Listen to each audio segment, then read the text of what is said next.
Бәріңізге ассалаумағалейкум. Бүгінгі видеода айтатынымыз айдың жер шарына беретін пайдасы.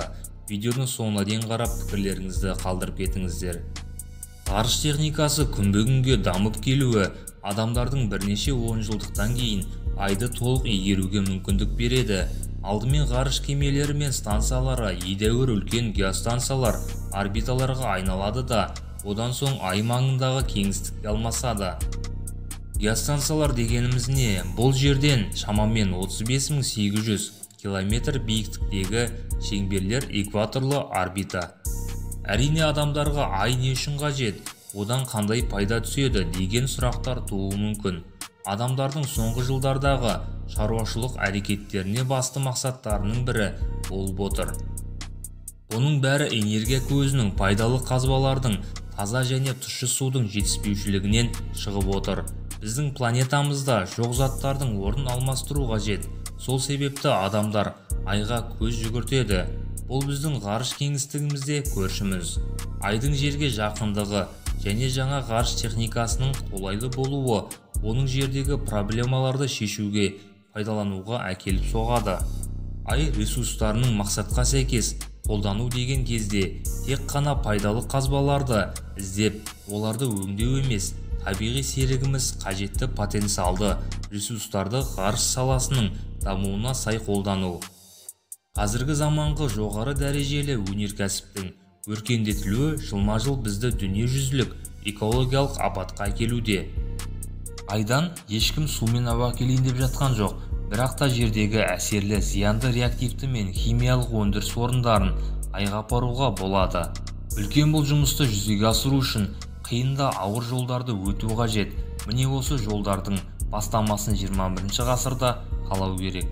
Айға қоныстандырудан бұрын алдымен тұрғындарды қалай оттегімен және сумен қамтамасыз етуді ойлау қажет. Сонымен бірге тіршілікке қажетті заттарды жергілікті орында қайдан алуға болатынын қарастыру керек. Жерден бәрін тасу мүмкін емес. Айдағы негізгі жыныс құрайтын минералдарда орташа алғанда 40% оттегі бар. Осыларды оттегін өндіруге қолдану қажет.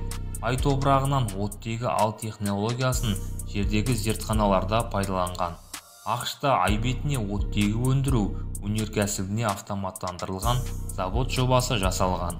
Бұл заводтың өндіргіштігі жылына 1000 тоннаға дейін оттегі құрайды.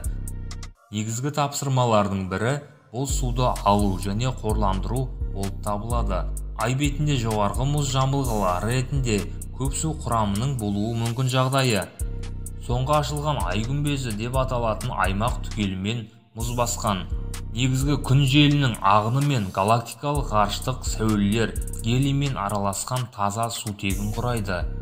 Ай жыныстарынан суды алудың негізгі технологиясы процесі бұл оларды жоғарғы температураға дейін қыздырып, оның құрамында оттегі, мысалы ильменит түсі нәтижесінде су буы түзіледі.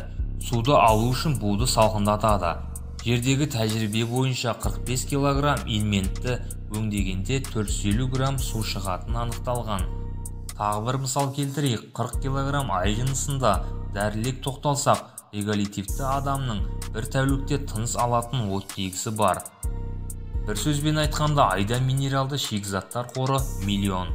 Уақыт өте келе жерден апару қажеттілігі болмайды. Сол себепті айда ойдағыдай игеру және адамдарды қоныстандыру сенімін сақтау керек. Адамдар ауасыз ғарыш кеңістігінен температураның кенет өзгеруінен, метеориттер мен зиянды сәулелерден берік оқшаулану керек. Бұл үшін тұрғын үй бөліктерінен арнайы тереңдіктерге орналастырып, үстінен ай топырағымен қалың етіп жабу керек.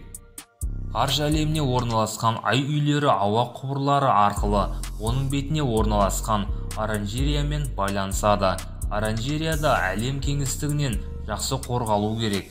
Күн сәулесі мол қабылдайтын оранжерияда өсімдіктер жақсы өсіп, жасанды ауа қабатын көмірқышқыл газынан тазартылып, оттегімен байыта бастайды. Өсімдіктердің еркін өсуі уақыт өте азық-түлік өндірісінің дамуына ықпал жасайды.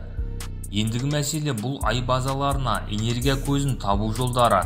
Айдағы энергияның дамытудың басты бағыты бұл күн энергиясын электр энергиясынан өзгерту.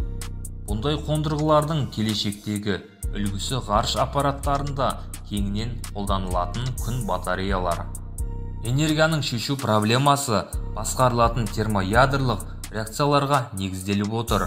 Осындай реакцияларды біреуі дейтрия ядросы.